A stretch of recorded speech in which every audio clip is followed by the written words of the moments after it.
Kaisar Pedang yang mengejutkan. 6231.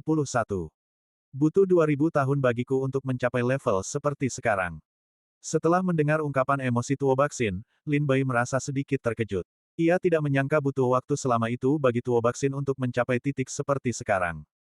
Tapi bicara soal itu, Lin Bai berpikir sejenak, lalu berkata kepada Tuo Baxin, baik itu latihan fisik maupun ilmu pedang, semuanya adalah teknik yang tidak lazim di dunia seni bela diri. Seni rahasia apapun, jika ingin membuktikan jalannya, perlu meletakkan fondasi yang kokoh. Kakak Tuoba tentu saja telah meluangkan waktu dan energi untuk itu. Ortodoksi dunia seni bela diri tetaplah seni bela diri. Kendo, latihan fisik, boneka, alkimia, pemurnian senjata, formasi arai, dan lain-lain, semuanya dianggap sebagai teknik yang tidak lazim di dunia seni bela diri.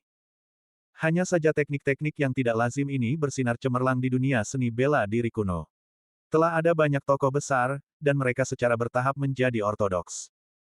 Seringkali itu adalah tipuan dunia luar, dan semakin kokoh fondasinya, semakin banyak yang perlu diletakkan. Seperti berlatih pedang, Anda perlu mengalami dan memahami makna pedang dan konsep artistiknya. Seperti latihan fisik, Anda perlu melatih otot dan tulang serta memoles pembuluh darah Anda.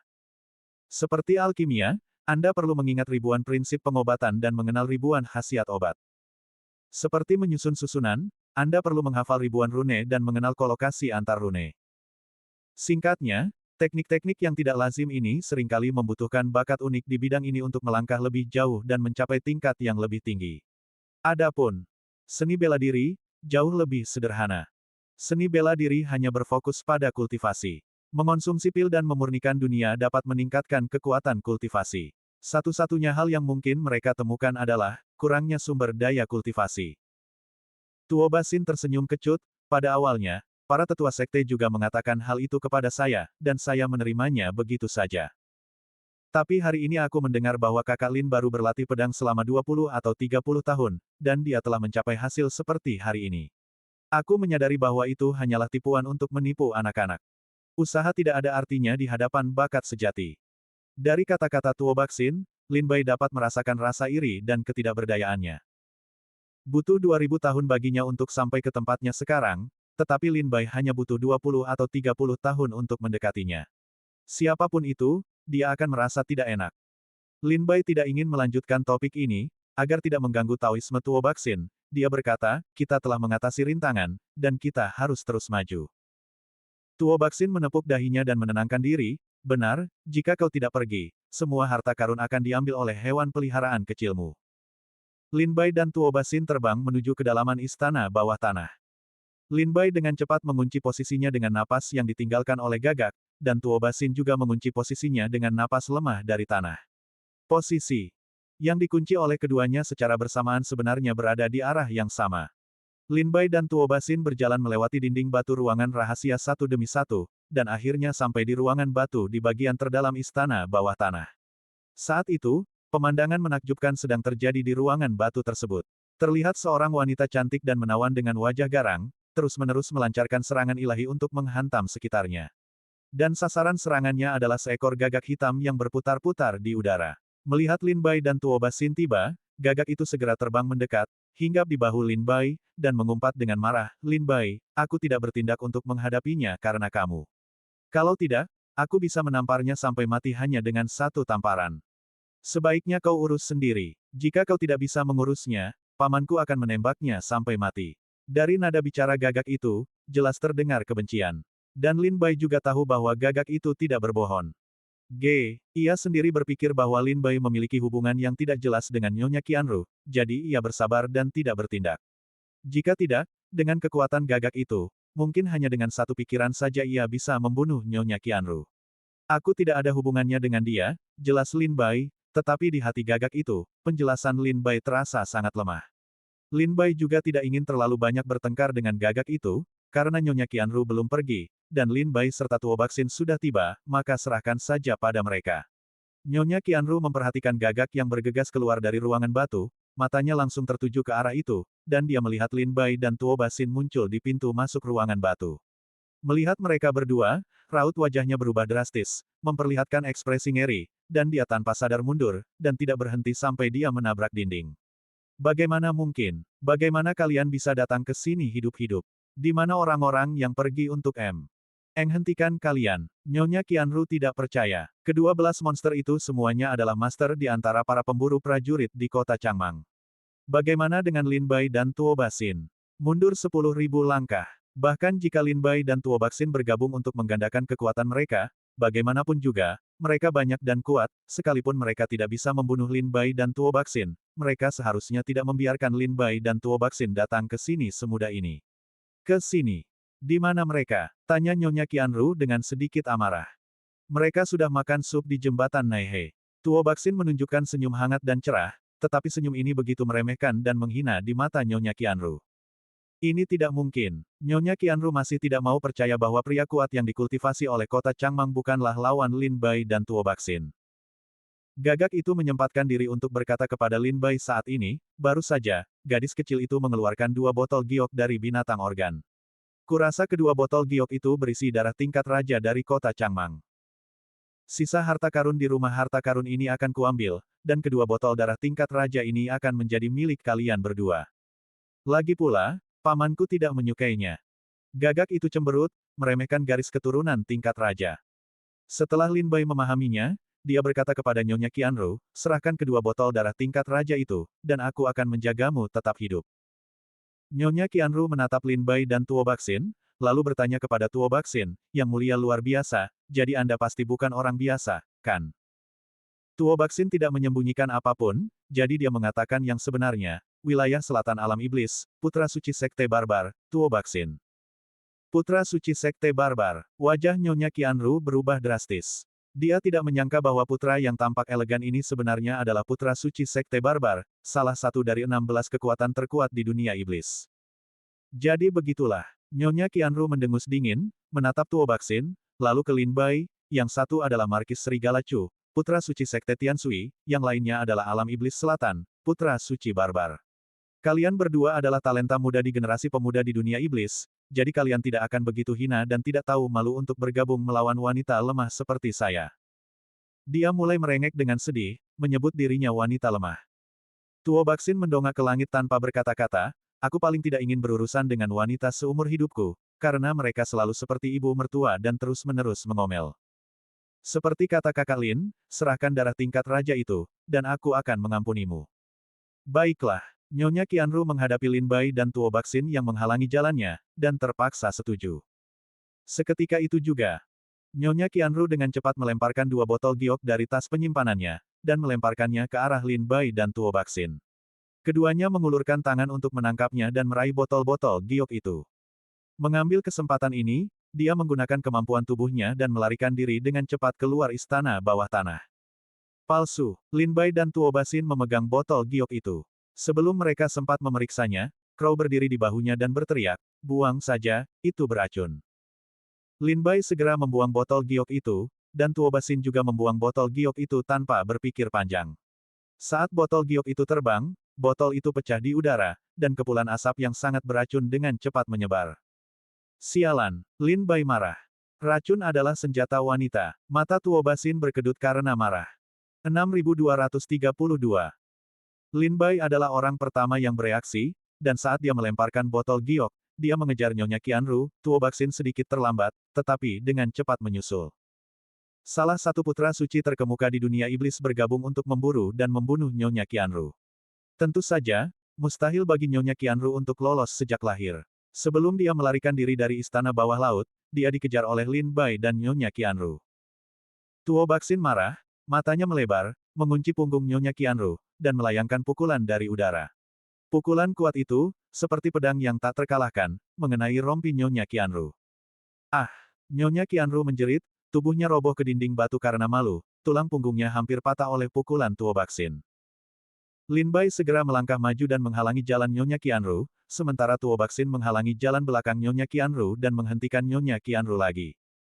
Saudara Lin, saya minta maaf karena telah melukai wanita Anda. Tuo Baxin menyadari bahwa dia telah menggunakan terlalu banyak kekuatan dan hampir membunuh Nyonya Qianru, dan meminta maaf kepada Lin Bai sambil tersenyum. Lin Bai berkata dengan wajah getir, Saudara Tuoba, aku benar-benar tidak ada hubungannya dengannya. Aku mengerti, aku bisa mengerti. Tuo Baxin menatap Lin Bai dengan tatapan, semua orang adalah laki-laki, mengapa kau berpura-pura? Dua orang suci teratas di dunia iblis bergabung untuk menindasku, seorang gadis lemah. Menyebarkan berita ini adalah lelucon. Nyonya Qianru duduk di tanah dengan wajah pucat, dan berkata dengan kejam kepada Lin Bai dan Tuo Baxin. Tuo Baxin menggelengkan kepalanya tanpa berkata-kata, gadis, saudara Lin dan aku telah berjanji bahwa selama kau menyerahkan harta itu, kami akan membiarkanmu hidup. Mengapa kau ingin bunuh diri? Nyonya Qianru diam-diam meletakkan telapak tangannya di perutnya, seolah-olah dia menyembunyikan sesuatu. Di dalam jubah di perutnya terdapat botol giok darah tingkat raja yang belum dimasukkan ke dalam kantong penyimpanan.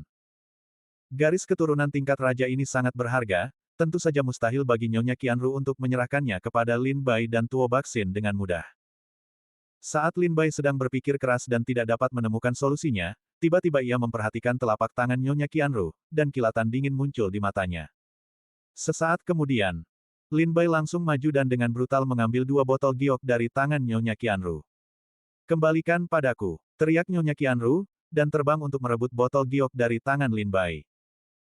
Mata Lin Bai berkilat dingin, dan saat ia hendak bergerak, sebuah kekuatan besar dan tak tertandingi tiba-tiba menyerbu istana bawah tanah dari dunia luar. Wajah Lin Bai dan Tuo Baxin berubah drastis, mereka buru-buru menghindar dan mundur, beralih dari menyerang ke bertahan, dan melihat sekeliling dengan waspada. Monster tua itu telah kembali. Wajah Tuo Baxin menjadi serius. Napas kekuatan ini setidaknya berada di ranah Hunyuan Daoguo. Saat ini di kota Changmang, hanya penguasa kota yang memiliki kekuatan seperti itu. Tapi bukankah penguasa kota Changmang sedang bertarung melawan prajurit keluarga kerajaan? Mengapa kau tiba-tiba kembali? Kekuatan ini menyerbu istana bawah tanah seperti gunung dan laut, memaksa Lin Bai dan Tuo Baxin mundur berulang kali, dan pada saat yang sama menggulung Nyonya Qianru. Penguasa kota, mereka telah mengambil darah tingkat raja. Nyonya Qianru buru-buru berteriak karena tahu bahwa penguasa kota sedang menyelamatkannya. Garis keturunan tingkat raja. Penguasa kota tidak muncul, tetapi suara tua dan seraknya bergema di istana bawah tanah, membuat orang-orang menghitung mundur dan berkeringat. Lin Bai dan Tuo Baxin juga menegang. Jika monster tua ini ingin menyerang pihak lain, itu pasti bukan sesuatu yang bisa mereka lawan. Tetapi setelah menunggu lama, monster tua itu tidak berniat untuk bergerak. Tuan Serigala, dua botol darah tingkat raja itu dianggap sebagai hadiah yang dijanjikan Yao Zhu untuk Anda. Saya harap Tuan Serigala tidak akan melupakan perjanjian dengan Yao Zhu. Setelah selesai berbicara, kekuatan yang menyelimuti istana bawah tanah bergerak keluar seperti air pasang surut, dan pada saat yang sama menyapu sosok Nyonya Qianru. Tuan Kota, darah tingkat raja itu. Nyonya Qianru masih tidak rela kehilangan dua botol darah tingkat raja, dan berulang kali berkata kepada Tuan Kota. Qianru, aku tidak berbeda dengan petarung manapun dari keluarga kerajaan Chu di luar sana, tetapi tempat ini adalah wilayah keluarga kerajaan Chu, dan orang-orang kuat mereka akan datang untuk mendukung kita secara terus-menerus. Terus bertarung di sini sangat merugikan kita. Lebih baik mundur dulu.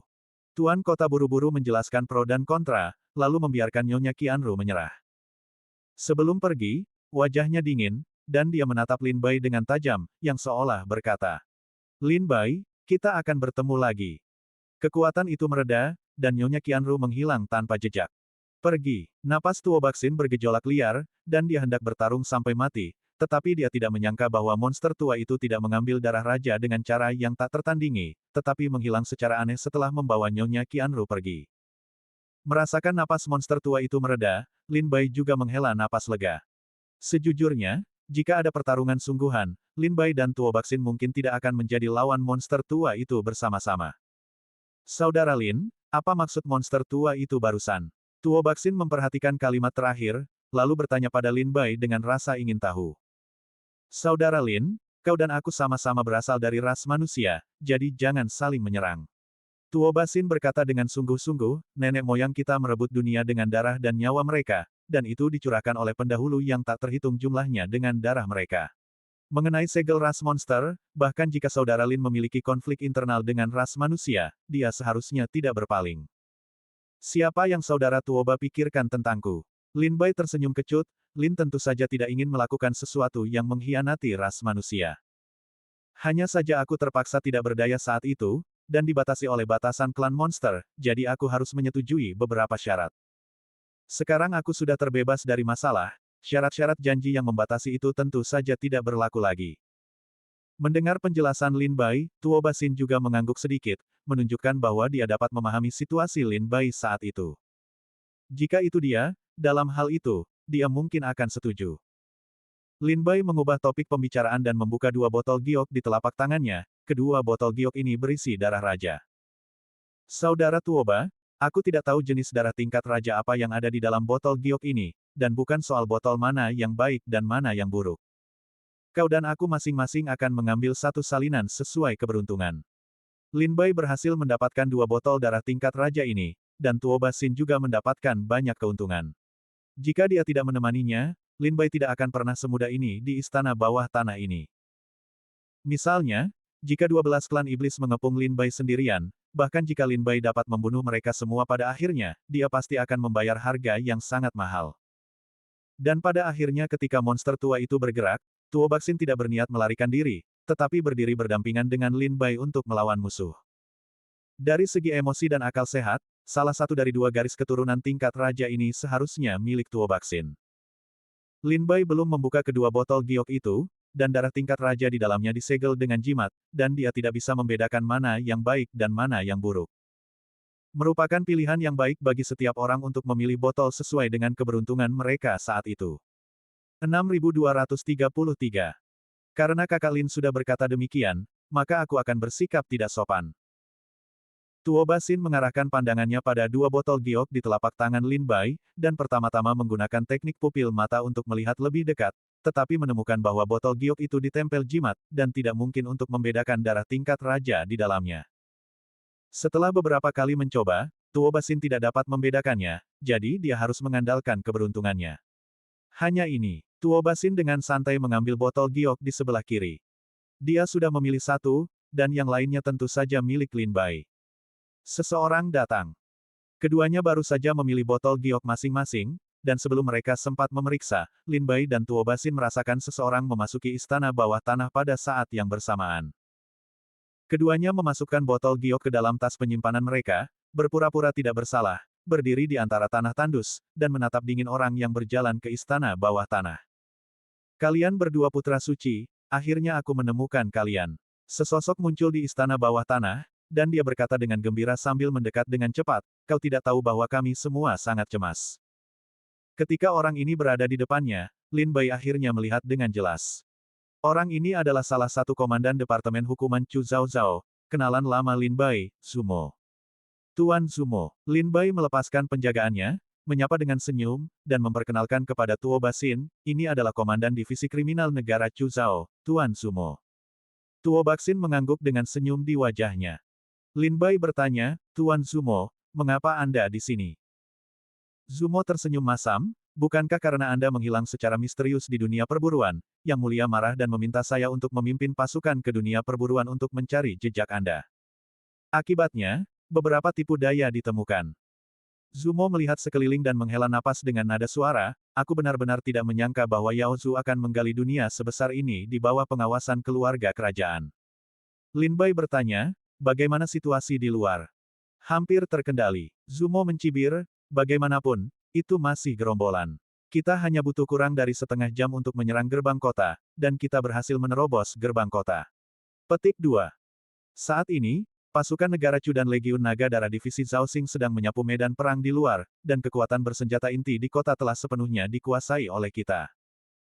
Itulah mengapa saya memiliki kesempatan untuk menemukan istana bawah tanah ini di istana penguasa kota, tetapi saya tidak menyangka akan menemukan jejak kedua putra suci di sini. Di manakah tempat ini? Tanya Zumo kepada Lin Bai. Lin Bai melihat sekeliling dan tertawa, sepertinya ini tempat persembunyian harta karun Yao Zu, tetapi ketika kami datang, Yao Zu sudah mengambil semua harta karun itu. Benarkah? Zumo terkejut, melihat ke belakang Lin Bai, dan tertawa, ras monster ini benar-benar berani. Zumo juga tidak menyelidiki dengan saksama keberadaan harta karun di istana bawah tanah. Di istana bawah tanah, memang tidak ada harta karun saat ini. Sebagian harta karun di perbendaharaan telah dipindahkan oleh Nyonya Qianru, sebagian lagi ada di tubuh Nyonya Qianru, dan bagian terakhir ada di tangan Gagak. Sebelum Gagak mengikuti Nyonya Qianru ke ruang batu terdalam di rumah harta karun, dia sudah mengosongkan rumah harta karun itu, apalagi harta karunnya, bahkan tidak ada satupun lempengan tembaga yang tersisa untuk Zhao Xingxi. Lin Bai bertanya, bagaimana keluarga kerajaan berencana untuk menangani orang-orang di kota ini? Zumo memikirkannya dengan serius, kita akan mengendalikan dunia kecil ini untuk sementara waktu, dan para prajurit di dalamnya tidak akan dibawa ke dunia luar. Tunggu sampai dunia perburuan selesai, lalu datanglah ke pengadilan secara perlahan. Ketika pengadilan menghasilkan keputusan, Sire akan dibunuh jika memang harus dibunuh, dan akan dibebaskan jika memang harus dibebaskan. Lin Bai memahami rencana Zumo. Saat ini, divisi Zhao Xing dan pasukan Chu telah menguasai dunia, tetapi mereka tidak berniat untuk membuat pernyataan, dan mereka tidak berniat untuk mengawal monster-monster di kota Changmang yang belum sempat melarikan diri ke divisi Zhao Xing, tetapi berniat untuk menahan mereka di tempat. Setelah dunia perburuan selesai dan semua prajurit yang berpartisipasi dalam perburuan telah pergi, keluarga kerajaan Chu akan diam-diam datang untuk menangani urusan di sini.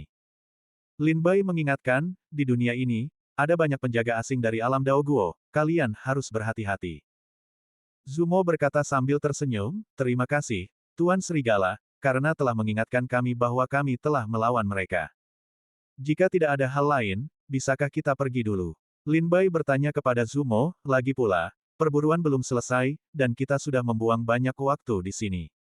Tentu saja, Zumo setuju tanpa bermaksud menghentikan Lin Bai dan Tuo Basin pergi, aku akan segera mengatur seseorang untuk mengantar kedua putra suci itu keluar, agar mereka dapat terus berpartisipasi dalam perburuan.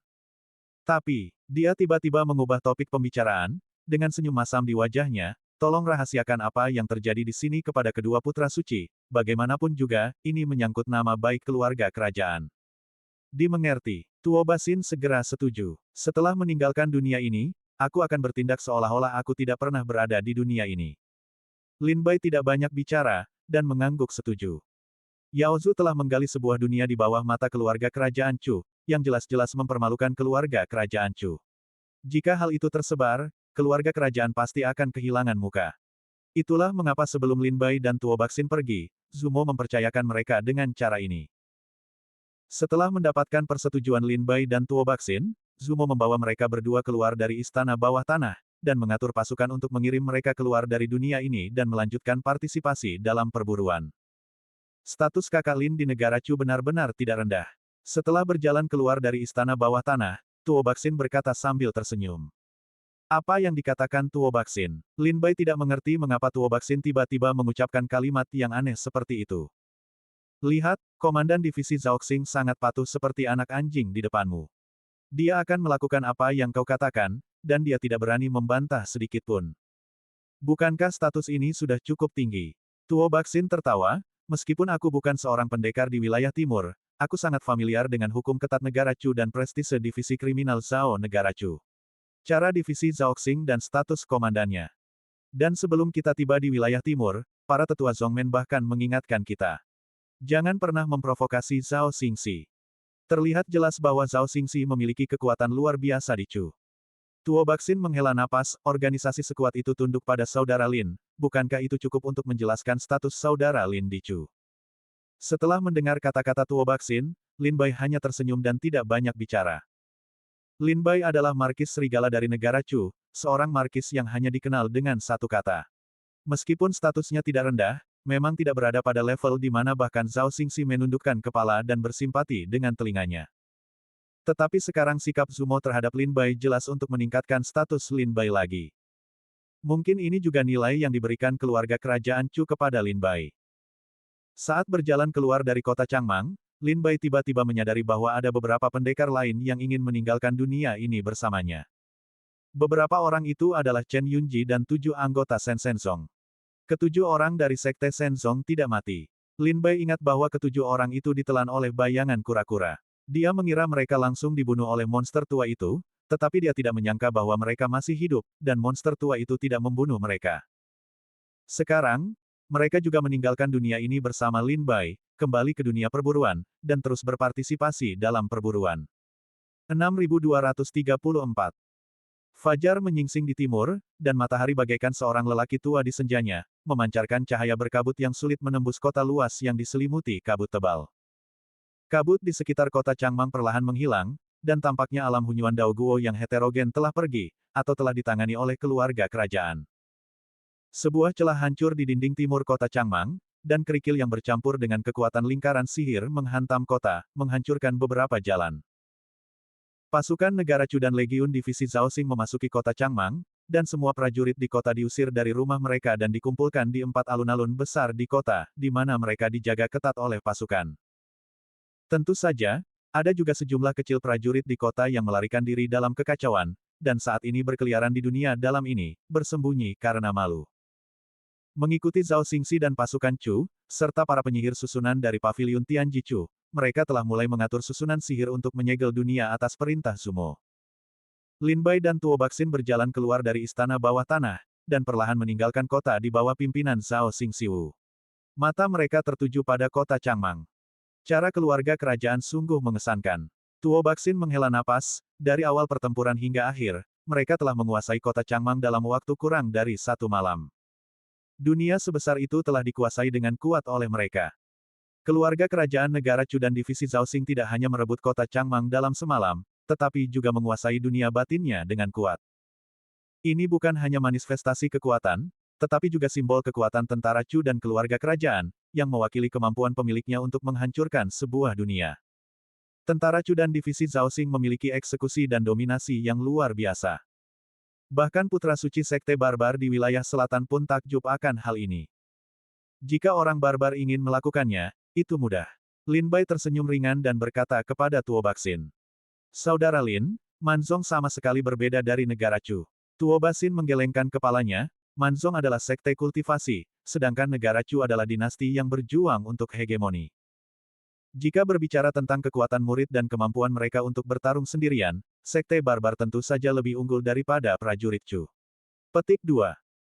Tetapi ketika menyangkut pengaturan pasukan, penyusunan strategi, dan kemenangan di tempat yang berjarak ribuan mil, berjuang untuk hegemoni dan menyatukan dunia, Sekte Barbar tidak ada apa-apanya dibandingkan dengan negara Chu. Tuo Baxin menyatakan perbedaan antara Manzong dan negara Chu dengan sangat lugas. Di antara keduanya, masing-masing memiliki keunggulannya sendiri. Seperti yang dikatakan Tuo Baxin, dalam hal membina murid dan kemampuan bertarung sendirian, negara Chu secara alami lebih lemah daripada Sekte Barbar. Tetapi dalam hal bertarung dan berstrategi, tidak satu pun dari 10 Sekte Barbar yang dapat dibandingkan dengan pasukan Chu. Sementara Lin Bai dan Tuo Baxin mengobrol, Zhao Xingxi Wu Ze yang memimpin jalan secara bertahap membawa mereka keluar kota. Di gerbang kota, terlihat beberapa sosok yang familiar. Salah satu dari 7 sekte 5 keluarga negara Chu, Chen Yunji, anggota keluarga Chen, dan beberapa prajurit tawanan lain yang pernah dilihat Lin Bai di penjara bawah tanah sebelumnya. Ada juga 7 anggota Shenzong.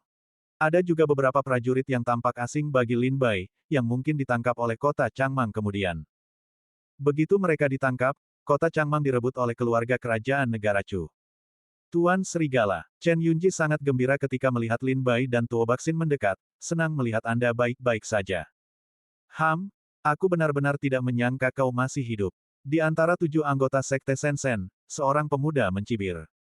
Tuo Baxin berjalan mendekat dan berkata perlahan, tidak hanya kami masih hidup, tetapi kami juga menyaksikan adegan di mana ketujuh orang itu ditangkap dengan memalukan. Cek cek cek, sungguh kacau. Nada suara Tuo Baxin penuh dengan sarkasme dan penghinaan, yang membuat ketujuh anggota Shenzhen tersipu dan malu, ingin mencabik-cabik Tuo Baxin. Tetapi mereka tahu bahwa target mereka adalah Lin Bai, bukan Tuo Baxin, dan bukanlah langkah bijak untuk melawan Sekte Barbar di wilayah selatan.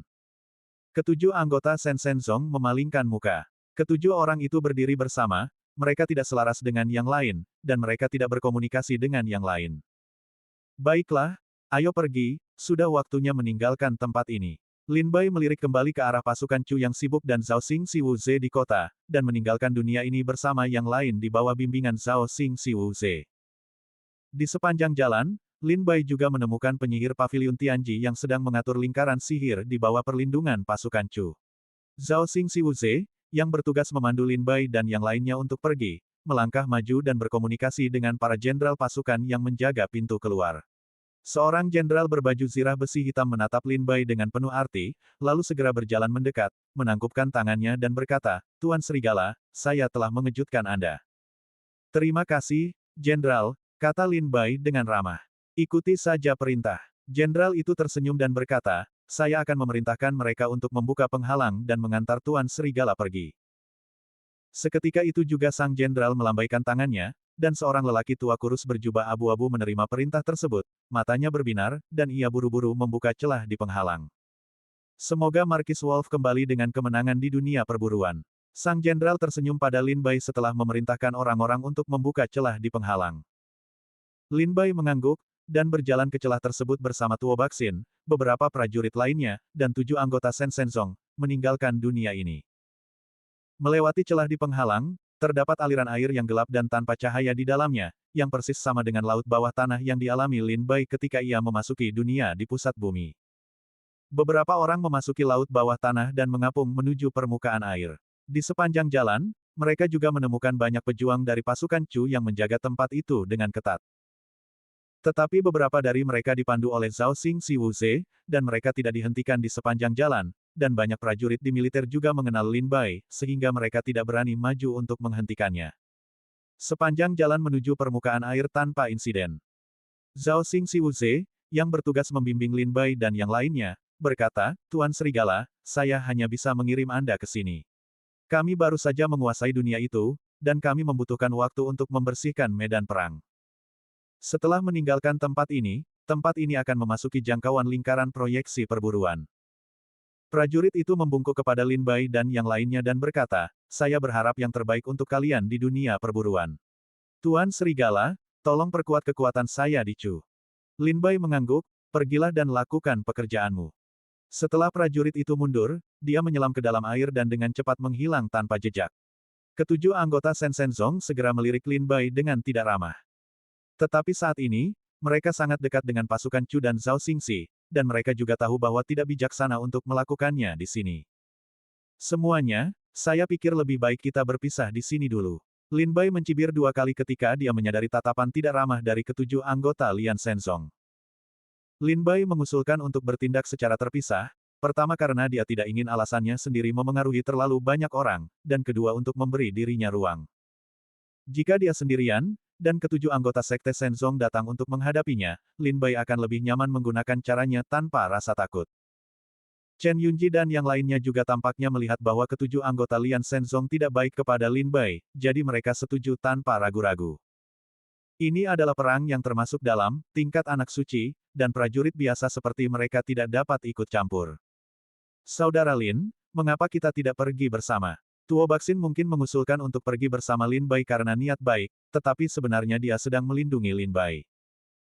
Mereka berdua berjalan bersama, dan bahkan jika 7 orang dari Sekte Sen Sen datang berkunjung, mereka sama sekali tidak akan takut berkat upaya gabungan mereka berdua. "Terima kasih atas kebaikanmu, Tuo Baxin, tapi tidak perlu." Dengan tatapan penuh niat membunuh, Lin Bai melirik ketujuh anggota Sekte Sen Sen, lalu berbalik dan berjalan ke dalam kegelapan. Tatapan terakhir itu seolah mengatakan kepada ketujuh anggota Sen Senzong, "Jika kalian berani mengikuti, aku akan membunuh kalian." 6235. Naik ke surga. Ratusan lingkaran proyeksi yang padat mengirimkan sosok-sosok prajurit di dunia perburuan yang bertarung sengit melawan spesies asing, di antaranya adalah sosok Chen Yule, Yi Song, Huang Qingyun, dan lainnya. Namun di istana yang besar itu, jelas ada beberapa orang yang sama sekali tidak memikirkan gambar-gambar ini, dan mata mereka masih tertuju pada salah satu lingkaran proyeksi. Di atas lingkaran sihir itu terdapat lingkaran sihir proyeksi yang termasuk ke laut bawah tanah. Sejauh ini, sudah lebih dari 7 hari sejak Lin Bai dan Tuo Baxin menghilang secara misterius.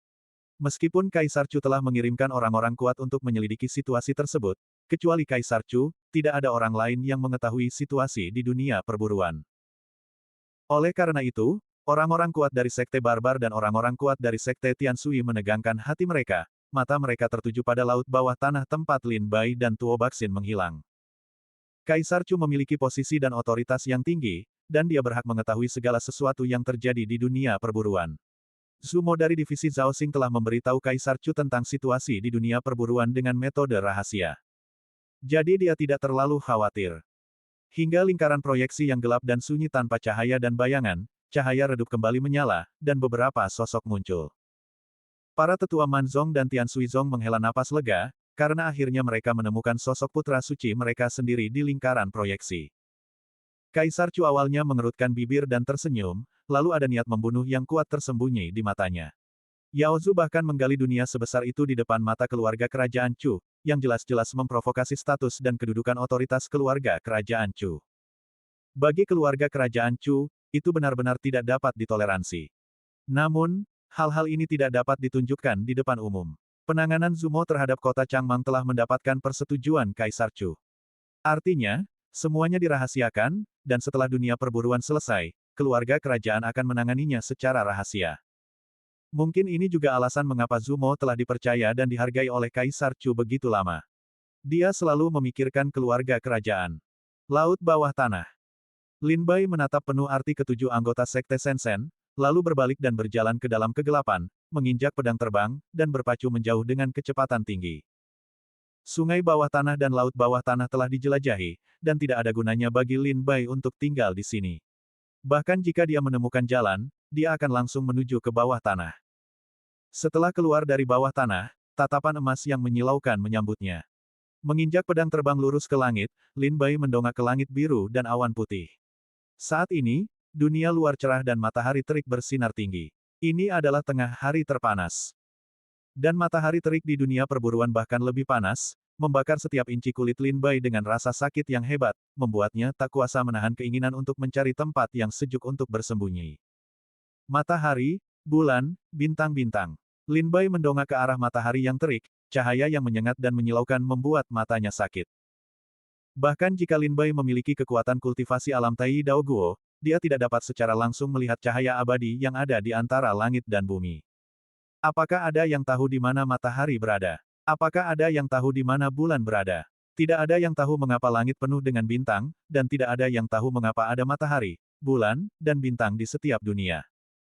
Telah banyak pendahulu dan leluhur kuno yang telah menjelajahi asal-usul, matahari, bulan, dan bintang. Ketika mereka terbang menuju matahari yang terik dengan segenap kekuatan mereka, mereka tidak pernah muncul lagi. Di dunia manapun, ada matahari. Di dunia manapun, ada bulan.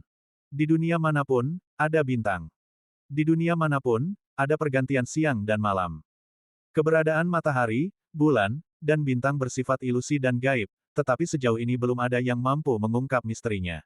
Semua pendahulu yang mencoba menjelajahi misteri matahari, bulan, dan bintang telah lenyap. Dunia perburuan adalah dunia yang hancur yang digali oleh keluarga kerajaan. Ini adalah dunia kecil. Tetapi kota Changmang adalah ruang lain yang digali oleh klan monster di dunia kecil dunia perburuan, tetapi masih memiliki cahaya matahari, bulan, dan bintang. Ini sama sekali tidak dapat dijelaskan. Di zaman kuno, beberapa tetua pernah berkata, saat matahari, bulan, dan bintang muncul, ruang ini memiliki skala dunia. Menurut catatan kuno alam iblis, setiap dunia yang digali, selama matahari, bulan, dan bintang muncul, sudah memiliki esensi sebuah dunia. Lin Bai baru saja keluar dari istana bawah tanah yang gelap, dan perlahan menerima cahaya menyilaukan dari dunia luar. Dia menyebarkan pikiran spiritualnya dan memeriksa apakah ada pengikut di belakangnya. Tetapi begitu pikiran ilahi itu menghilang, Lin Bai merasakan tatapan mengintip di kegelapan. Kau benar-benar berani mengikutiku, kalau begitu temukan tempat di mana lingkaran sihir mengintip, dan aku akan menghajarmu. Sebuah seringai muncul di sudut mulut Lin Bai, dan dia menginjak pedang terbang untuk mencari tanah harta karun Feng Shui. Sampai pedang terbang Lin Bai berhenti di sebuah lembah ribuan mil jauhnya, ada juga lingkaran proyeksi di sini, tetapi Lin Bai diam-diam menggunakan cara untuk sementara memblokir lingkaran sihir di sini. Di Istana Surgawi Berbulu, Kepala Sekte Tianshui, Chu Si, dan Tetua Zhang Bailiu melihat bahwa lingkaran proyeksi tempat Lin Bai berada sekali lagi kabur hingga gambarnya menghilang, dan mereka langsung tegang. Hah! Kaisar Chu mengerutkan kening ketika melihatnya, apa yang terjadi? Di Yuhua Tiangong, para ahli formasi Paviliun Tianji diam-diam mengeluh, mengapa ada begitu banyak kerugian yang disebabkan oleh perburuan di dunia perburuan ini. Nasib buruk macam apa yang menimpa mereka? Seorang ahli formasi dari Paviliun Tianji memberanikan diri dan datang untuk berbicara, kembali kepada Yang Mulia, mungkin. Kaisar Chu mengangkat alisnya, apa mungkin? Katakan langsung padaku. Ahli formasi Paviliun Tianji tidak berbicara tanpa alasan. Sambil memegang kompas formasi di tangannya, dia berkata dengan suara rendah, Yang Mulia, seseorang mungkin sengaja mengganggu formasi proyeksi. Kaisar Chu mengingat dengan saksama bahwa sebelum Lin Bai tiba di lembah itu, tidak ada seorang pun di lembah tersebut, sehingga mustahil bagi orang lain untuk mengganggu lingkaran proyeksi. Maka hanya ada satu kemungkinan, yaitu Lin Bai yang mengganggu lingkaran proyeksi. Namun Kaisar Chu tidak dapat memahaminya, mengapa Lin Bai melakukan ini. Apakah dia memiliki rahasia gelap? Kaisar Chu berpikir sejenak, tidak menyalahkan ahli formasi Pavilion Tianji, tetapi berkata dengan acuh tak acuh, pulihkan diri secepat mungkin, aku ingin mencari tahu apa yang terjadi di sana. Ikuti perintah. Ahli formasi itu menyeka keringat dingin dari wajahnya dengan wajah pucat, mengangguk berulang kali, dan segera berusaha sekuat tenaga untuk mengatasi gangguan setelah turun. Di lembah yang tidak dikenal itu, setelah Lin Bai mengganggu lingkaran sihir, dia duduk di atas batu besar di lembah itu dan menunggu dengan sabar. Sekitar setengah jam kemudian, 7 sosok turun dari langit dan mendarat di sekitar batu besar itu, mengelilingi Lin Bai di dalamnya. Kau benar-benar harus menerima saran Tuo Baxin dan pergi bersamanya, mungkin kita akan menggunakan beberapa trik. Tapi sekarang, sekalipun kau menyesalinya, sudah terlambat. Setelah ketujuh orang itu mendarat, salah satu pemuda itu mencibir Lin Bai. Di atas batu besar itu, Lin Bai perlahan membuka matanya, dan ketujuh orang di depannya benar-benar 7 Master Shenzong, dan Lin Bai tiba-tiba tersenyum. Hanya saja, saat ini, senyum Lin Bai penuh dengan kekejaman dan kebrutalan, serta niat membunuh yang haus darah.